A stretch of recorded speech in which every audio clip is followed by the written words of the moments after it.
Boa noite, irmãos. Vamos abrir nossas Bíblias lá no Evangelho de Lucas, capítulo 4.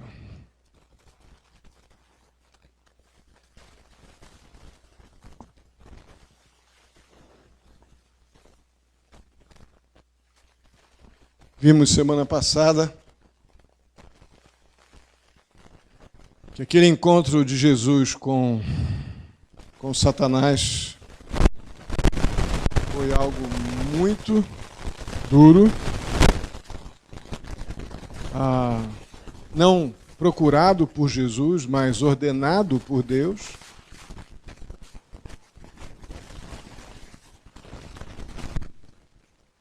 E hoje vamos começar a ver os desdobramentos, o final daquele período de 40 dias, de muitas lutas pessoais para o Deus homem,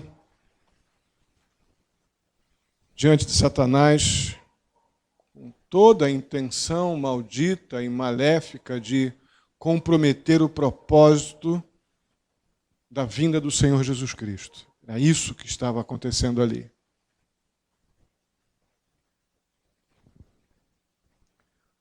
Hoje veremos a primeira tentação. Vamos ler os versos 3 e 4.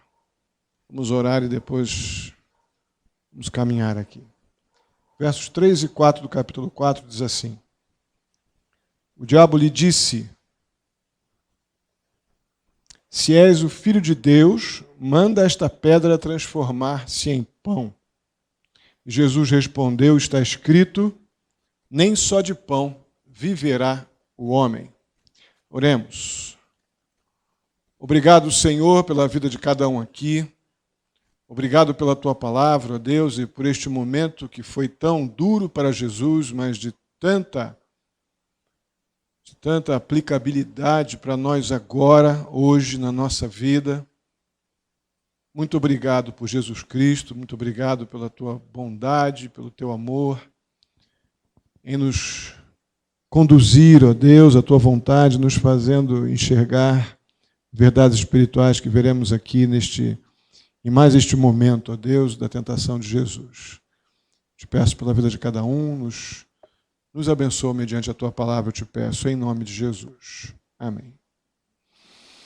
Então, Jesus tinha chegado provavelmente ao final dos 40 dias de jejum. O final do verso 2 diz que ao fim daqueles dias, Jesus teve fome.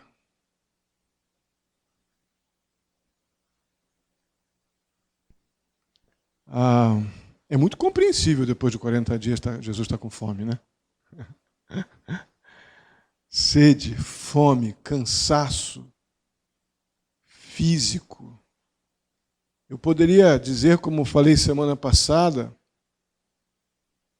poderia Jesus estar quase desfalecendo na sua humanidade. Mas muito mais do que fome estava envolvida aqui, neste momento. Muito mais do que as realidades físicas de uma fome humana estavam envolvidas aqui. O grande desafio de Satanás aqui, diante dessa fragilidade física na sua humanidade que Jesus estava sofrendo, a proposta de Satanás foi demais, né? Quando a gente está com muita fome, a gente come qualquer coisa, né? Passa na reta, né? Ontem eu vi, tem um programa que eu vejo lá na Discovery ali, que o camarada come de tudo, né? E ele já estava 2 dias sem comer nada muito substancial. Ele começou a levantar as pedras lá na beira do deserto que ele estava e comeu grilo, gafanhoto, escorpião, tudo que passava na frente ele comia. Até conseguir chegar lá num determinado lago lá, que tinha uns bagres lá, ele conseguiu cercar os bagres e começou a comer peixe. E eu creio que o princípio é o mesmo. Satanás viu umas pedras redondinhas ali pela região e pegou aquela pedra redondinha com cara de pão. E está vendo aquela pedra ali, Jesus? aquela que tem cara de pão, transforma em comida, transforma em pão. Eu creio que o grande propósito do diabo aqui era fazer com que Jesus agisse por sua própria conta e não ou para o seu próprio benefício, descumprindo então o propósito fundamental da sua vinda. Ele já estava com a plenitude do Espírito dele, de Deus estava na vida dele, capacitado para prover redenção para pecadores e não para, naquele momento, prover qualquer coisa para si próprio. Satanás sabia disso. Mas a ideia por detrás dessa proposta era que Jesus começasse a crer que ele não precisava passar por aquilo. Que Jesus, como Deus, não precisava passar aquele tipo de privação. Irmãos, Satanás está agindo inteligentemente naquilo que é do ser humano, que é da nossa natureza, aquela coisa da autopreservação. E numa área das mais básicas, que é comer e beber. Está pegando no ponto mais sensível da natureza humana, no sentido de nós cuidarmos de nós mesmos. A gente come, no momento de fome brava, a gente come o que passar pela frente. Aí você pode pensar, mas pastor,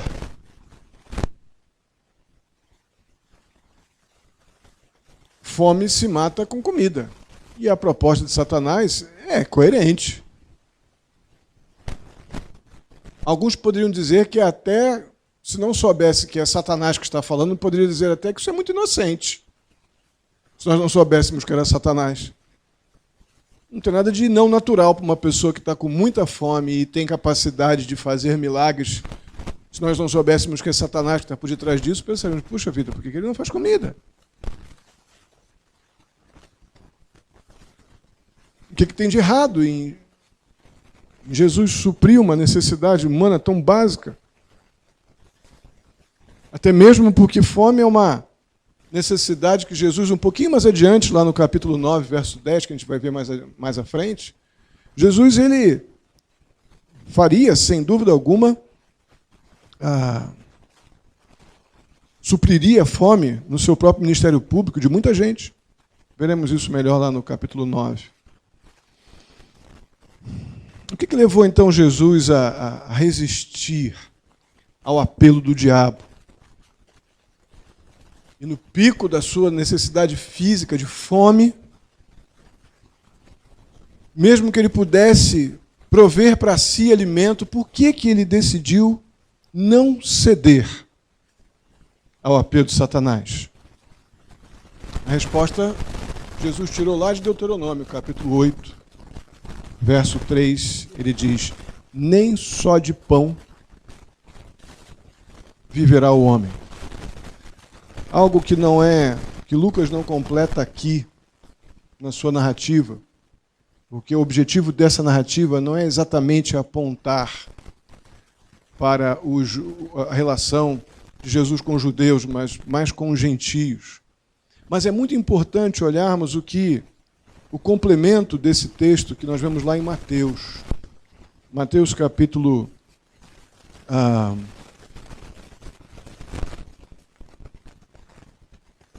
na verdade, Mateus cita o texto completo de Deuteronômio 3, onde ele diz, completando, nem só de pão viverá o homem, e Mateus relata, então, o texto inteiro do verso 3 de Deuteronômio, do capítulo 8, que diz, mas de toda a palavra que procede da boca do Senhor. Eu vejo bastante valor em a gente pensar nessa citação, porque a gente precisa entender o que está acontecendo aqui à luz de Jesus ter trazido à mente um episódio, um momento acontecido no relacionamento entre o povo de Deus, Israel, e o próprio Deus, e bem dentro do contexto onde originalmente isso foi falado. Vamos dar uma olhadinha rápida lá. Deixa a tua Bíblia marcada em Lucas 4, vamos lá em Deuteronômio 3. Vamos ver dos versos 1, 2 e 3, só para a gente relembrar o que está acontecendo aqui. Deuteronômio capítulo 3, Deuteronômio capítulo 8, dos versos 1 ao 3. Deuteronômio capítulo 8, versos 1 ao 3. Diz assim. Aqui Deus falando com o povo num contexto de disciplina para todo o povo que estava no caminho para Canaã. Deus os exorta através de Moisés dizendo, né?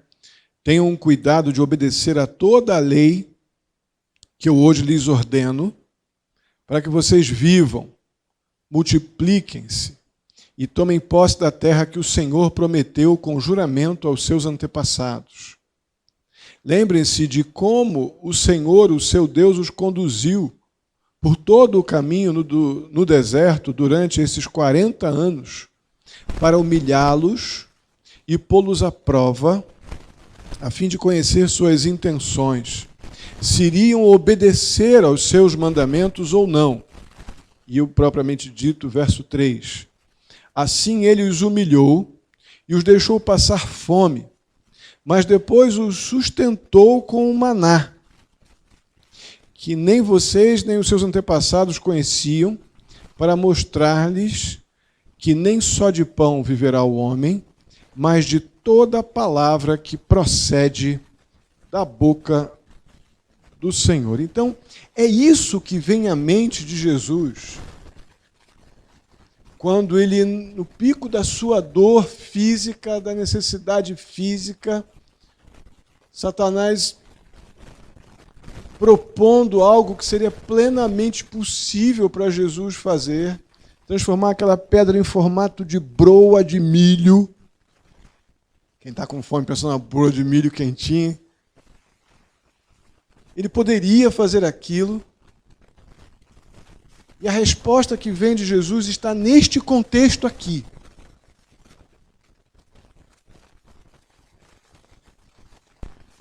Que nós lemos em Deuteronômio. Enquanto Satanás ia sugerindo sutilmente que a fome de Jesus era incompatível com a sua divindade, sutilmente ele vai jogando isso. Jesus sabia que, pelo texto de Deuteronômio, que aquele momento de prova, de dura prova, era muito além da necessidade física que Jesus estava passando naquele momento. Era uma evidência, de acordo com Deuteronômio, capítulo 8, versos 1, 2 e 3, principalmente o 3, era uma evidência do amor e dos cuidados divinos, preparando a pessoa, eu e você, diante das provas, é Deus nos preparando para as bênçãos que estão por vir. É isso que Deus está dizendo aqui para o povo, em Deuteronômio 8, de 1 a 3. Me obedeçam que eu vou dar para vocês o que vocês precisam, mas me obedeçam. E ao final, Deus fala através de Moisés ao povo. Vocês sentiram fome no deserto? Fui eu que permiti. Vocês entenderem que não é só de pão que o homem vive, mas é da minha palavra. É com isso em mente que Jesus responde Satanás. Jesus não abre mão das bênçãos do Senhor, mesmo que o seu estômago, sua mente, sua vontade esteja dizendo pão. Mas o homem temente a Deus diz Deus. E foi isso que aconteceu com Jesus. Então Jesus ele se recusa a aceitar a proposta do diabo, não porque ele não poderia fazer aquilo que o diabo estava propondo, mas porque ele tinha plena convicção de que ele não deveria fazer aquilo. Irmãos, a parte do ensino, a didática deste momento aqui, é algo para nós de uma relevância. É por isso que eu quando comecei a ler e reler esse material, e o material que eu estou estudando, estou relendo muita coisa que eu tinha e outras que eu não tinha lido ainda, vi que não podia passar por esses momentos aqui numa mensagem de quarta-feira e mudar para o capítulo seguinte, porque o que tem a ver com o nosso dia a dia, isso aqui é uma coisa impressionante. Jesus podia fazer aquela pedra virar pão. E o pão mais gostoso da terra, para saciar sua fome. Porque ele estava com fome, muita fome. O diabo o atingiu na sua maior fragilidade naquele momento, fisicamente falando.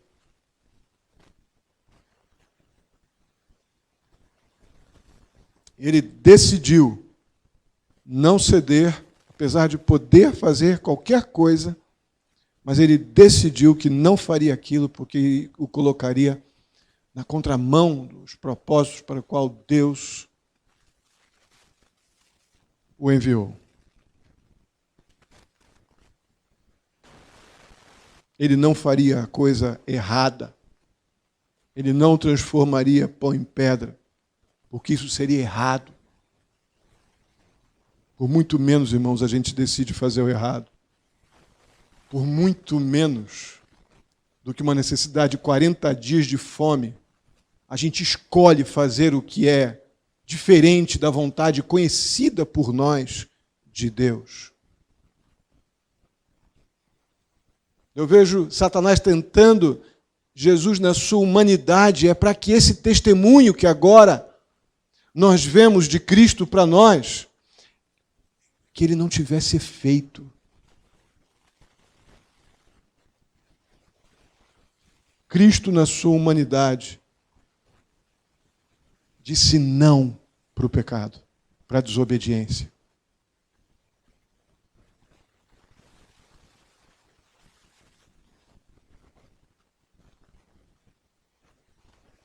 Tornar aquela pedra em pão teria sido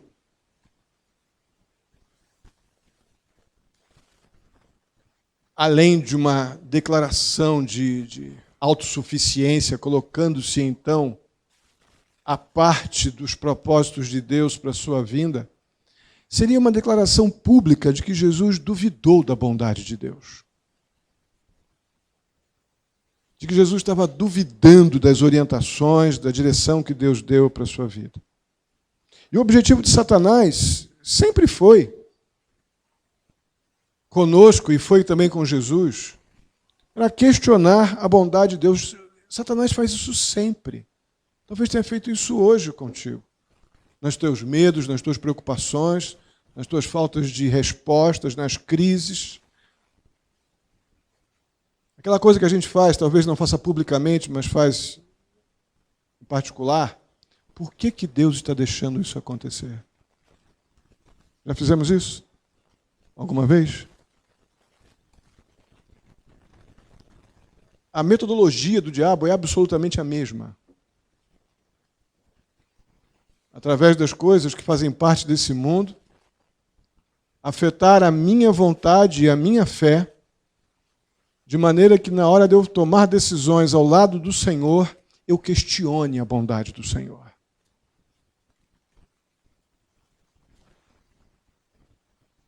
Até porque, há pouquíssimo tempo atrás, poucos dias atrás, Deus tinha dito que Jesus era o seu Filho amado e dele se agradava muito lá no capítulo 3, verso 22. A ideia do diabo era literalmente essa. Lembra lá que teu pai disse para você, bem subliminarmente, lembra que teu pai disse lá para todo mundo ouvir que você era o filho amado e que ele tinha muito prazer em você? Agora você está com fome aí, ó. Te ama nada. Te ama nada.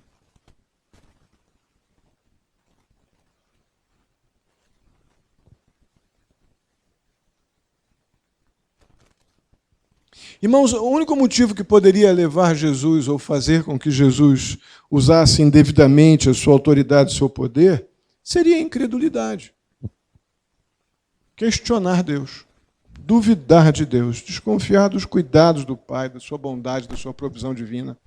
É a única coisa que poderia fazer Jesus sucumbir às propostas de Satanás. Na verdade, a incredulidade, a descrença, é a raiz final da maioria, se não de todo o processo da desobediência. Desobedecemos porque questionamos a bondade de Deus. Desobedecemos porque a gente, diante das pressões da vida, a gente questiona que Deus realmente me ama.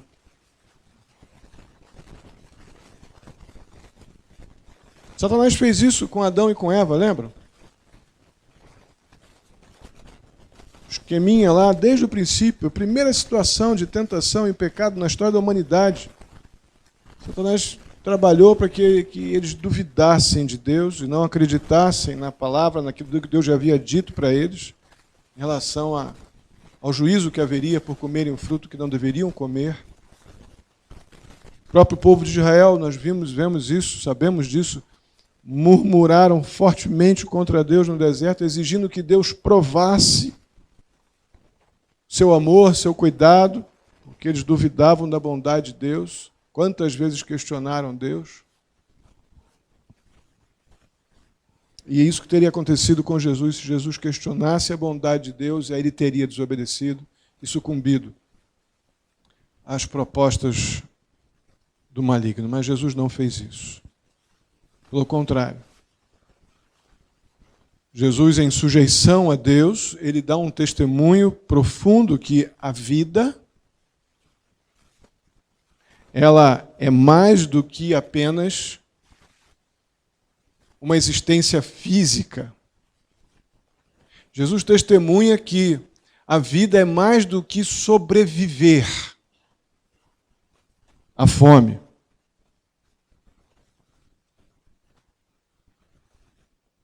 Quando ele diz, o homem não vai viver somente de pão, ele está afirmando o fato de que a vida é mais do que comida.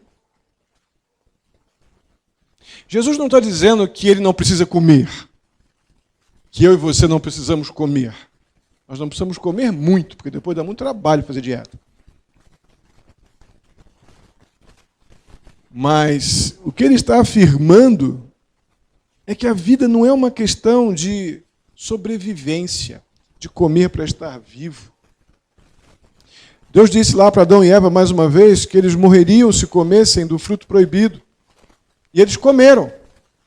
E continuaram a viver fisicamente, não continuaram? Depois da desobediência. Mas o que aconteceu? Sabemos claramente que a morte física viria com o tempo, mas algo muito mais drástico aconteceu, que eles perderam a comunhão com Deus. Perderam o chazinho das 5 com Deus todos os dias.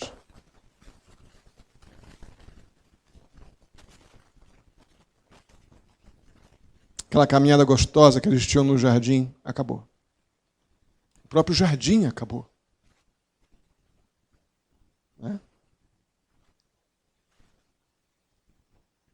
Qual o significado, então, dessa primeira tentação para a gente? É bastante significativo o fato de que aquele que não quis fazer pão para salvar a sua própria vida se apresenta aos judeus lá em João 6,35 como pão da vida. É interessantíssimo isso, é quase um trocadilho. Ele não quis fazer pão para comer, mas se apresenta, se identifica para os judeus como o pão da vida. Quem dele comer terá vida para sempre. O fato é que a gente crendo em Jesus, qualquer pessoa pode passar da morte para a vida e encontrar a vida no seu sentido, então, mais pleno, que envolve questões eternas. Nosso Senhor Jesus Cristo, ele se oferece a todos que nele creem como a fonte da vida, no que diz respeito à eternidade, a fonte da vida eterna. Então, a primeira tentação de Jesus nos ensina que a real necessidade do ser humano não é comida, é Deus. Comentei com vocês já há algum tempo atrás, não sei se vocês vão lembrar, a pastora Mauri Jardim, pastor de uma igreja aposentado atualmente, né, no finalzinho da sua vida, está mais de 90 anos, bem mais, deve estar chegando nos 100 já, seu pastor Mauri. E ele esteve internado há uns 3 meses atrás. Comentei no EBD que eu assisti um vídeo que a filha dele publicou, quando milagrosamente os médicos estavam dando ele já como morto. E a infecção acabou, ele foi para o quarto, e ele, assim que voltou a falar, a filha gravou um filmezinho dele, e ele dizendo: o homem precisa de Deus. Repetidamente ele falava: o homem precisa de Deus. Tudo que o homem mais precisa é Deus. E a gente acha que é pão, irmãos. A gente acha que normalmente é as coisas que vão nos manter fisicamente vivos. Não há nenhuma proposta aqui nesse momento que Jesus resiste, repito, que Jesus resiste a Satanás, uma proposta de não vá para o mercado comprar um pão fresquinho. Não é isso aqui. Mas realmente o que nós precisamos entender é o que é realmente o que gera a vida que eu vou desfrutar eternamente. É aquilo que sacia as minhas necessidades físicas ou aquilo que Deus proveu para a necessidade da minha alma? E é aqui que a gente cai, irmãos. É aqui que a gente tropeça feio. Feio.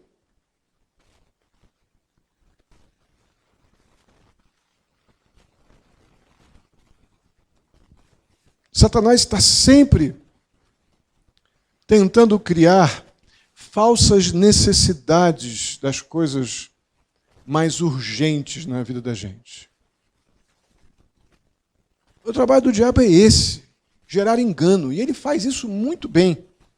Voltando então lá a Adão e Eva,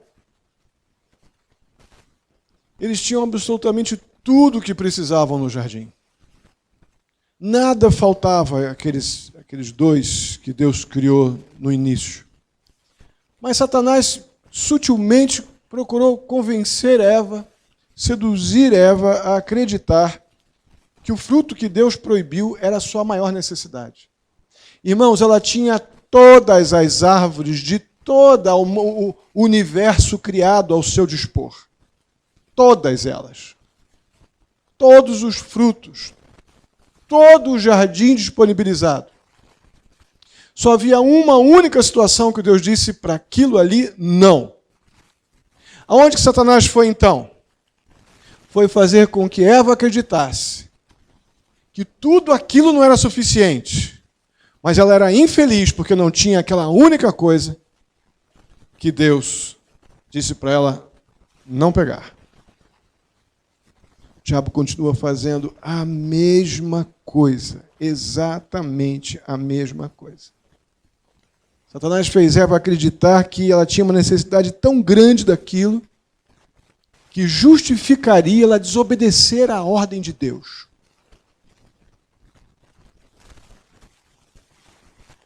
Eu tenho plena convicção que Satanás continua fazendo, usando desse mesmo expediente, quando ele manipula as circunstâncias para que a gente se concentre naquilo que talvez ainda não tenhamos ou não possamos ter.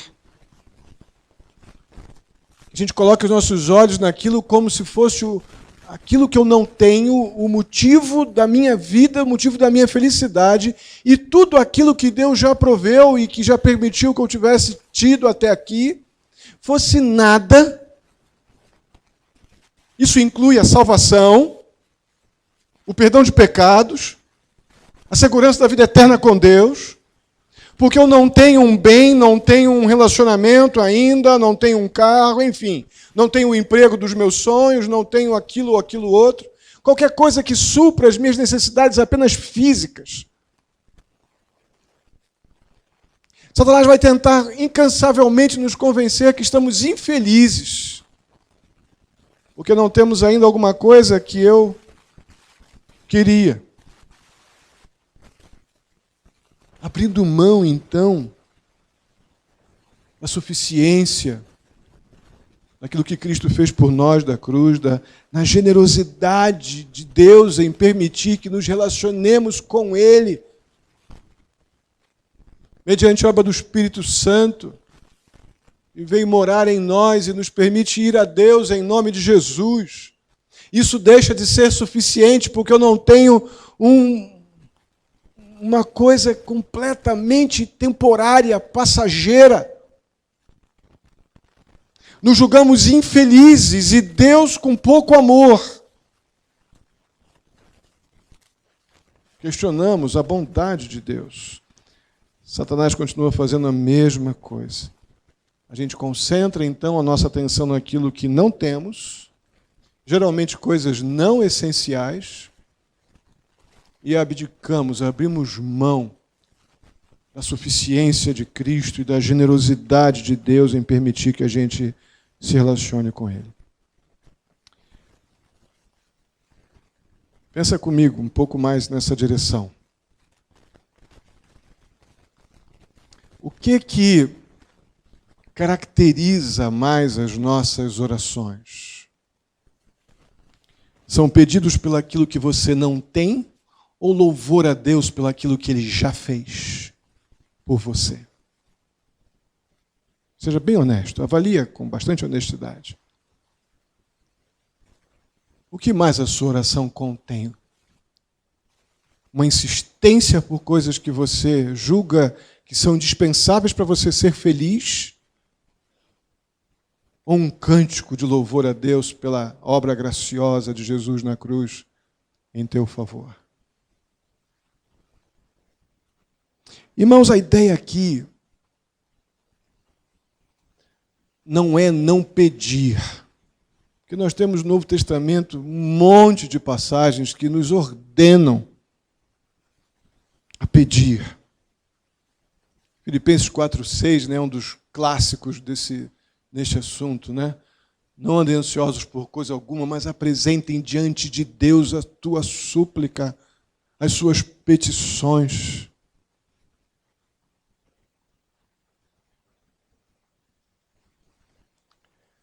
Mas se os nossos olhos, se eles estiverem presos unicamente àquilo que a gente não tem, a gente deveria realmente refletir se Deus e as suas promessas são suficientes para nós.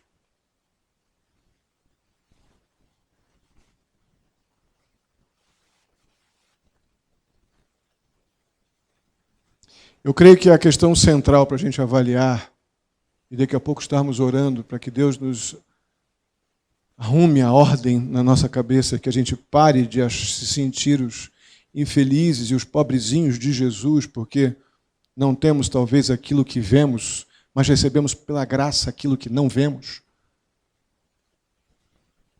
Termos então a verdadeira gratidão e a vida que nos foi dada por Deus em Jesus Cristo. Eu creio que a questão fundamental é a nossa definição de vida. O que é estar vivo? Para Satanás, a vida não passava de uma existência física. Para Satanás, o negócio era pão para comer, porque Jesus estava com fome. Satanás continua com o mesmo modus operandi hoje conosco. O que nós precisamos são de coisas terrenas, e a maioria delas, como disse, bem pouco essenciais. Para manter esse tipo de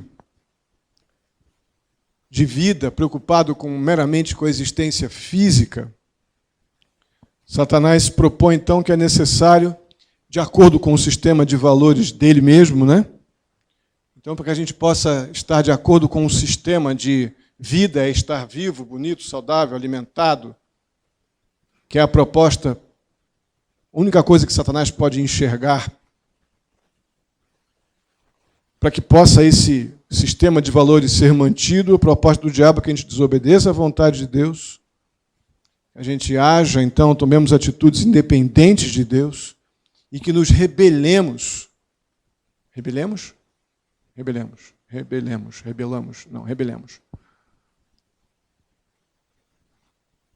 Contra Deus, contra o amor de Deus e a sua justiça. A definição de Cristo de vida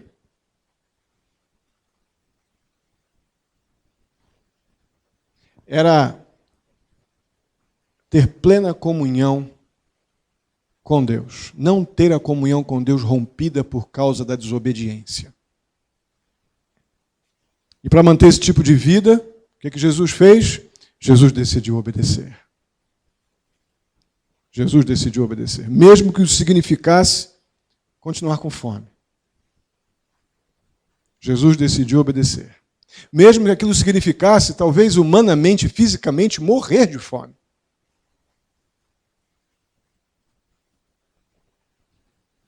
E para a gente terminar, a gente precisa saber responder diante da maneira como Cristo venceu essa primeira provação.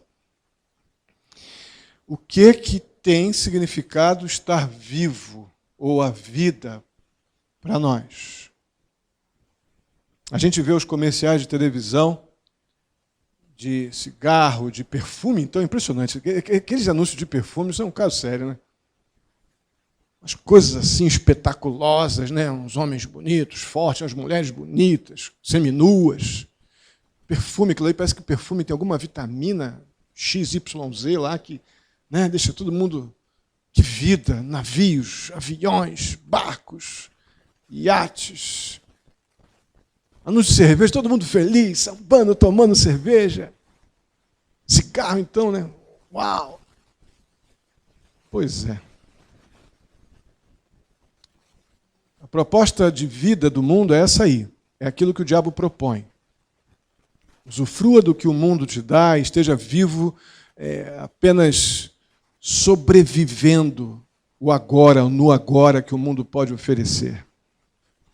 Mas, para o crente no Senhor Jesus Cristo, Colossenses 3,4 diz que Cristo é a nossa vida. E aí vai a pergunta: Cristo é a sua vida? Ou aquela coisinha que você não tem ainda é a sua vida? É o motivo de você estar feliz ou triste? Eu não estou dizendo que uma coisa que a gente queira seja pecado. Eu estou dizendo que uma coisa que a gente queira, quando toma o lugar de Deus na nossa vida, se torna pecado. Quando o mais importante é estar vivo e fazer o que tiver que fazer para neste mundo eu estar bem, e depois, se der tempo, eu busco o Senhor e busco ter comunhão com Ele, esta ordem é errada. Esta ordem é pecaminosa. Esta é a ordem onde os valores deste sistema vêm de Satanás, como príncipe desse mundo.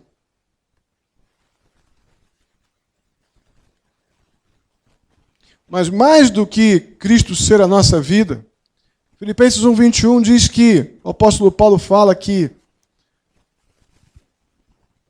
para ele viver é Cristo e o morrer é lucro. Você já pode confessar isso?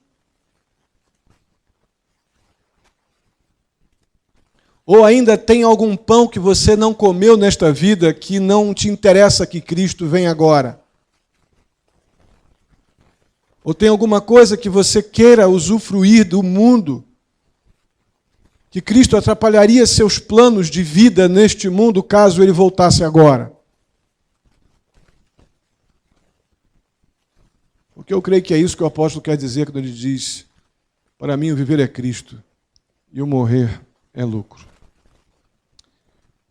Meu amado irmão, com este momento tão importante da vida de Jesus, eu desejo muito que você, que nós, experimentemos esse padrão de vida, esse tipo de vida.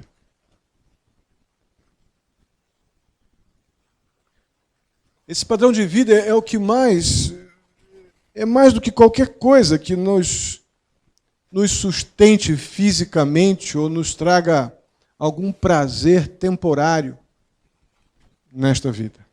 Este padrão de vida onde Cristo é o motivo do nosso viver e aquilo que Cristo conquistou na cruz por nós é a nossa maior alegria e o nosso alimento, Ele sendo o pão da vida, que se deu por mim, e eu crendo nele como aquele que cumpriu os propósitos de Deus na sua humanidade, padecendo na cruz pelo meu pecado, é como eu estivesse sendo suprido por Deus com o alimento que eu preciso, o pão da vida, como Jesus identificou aos judeus. É isso que te alimenta, irmãos, é isso que nos faz vir aqui numa quarta-feira, depois de um dia de trabalho. É isso que nos faz ir diariamente a Deus em oração. É isso que nos faz olhar para Deus e não para as circunstâncias e ter coragem de dizer, Senhor, o Senhor continua bom. Isso pode ser mais do que uma música que a gente canta aqui domingo. Precisa ser mais do que uma música bonita. Eu não estou querendo diminuir o problema de ninguém. Nós temos problemas, os desafios são os mais diversos. O que eu quero é que a gente não diminua a grandeza do que Deus é e do que Cristo fez por nós. É isso que a gente não pode diminuir. Amém? Vamos ficar de pé e vamos orar.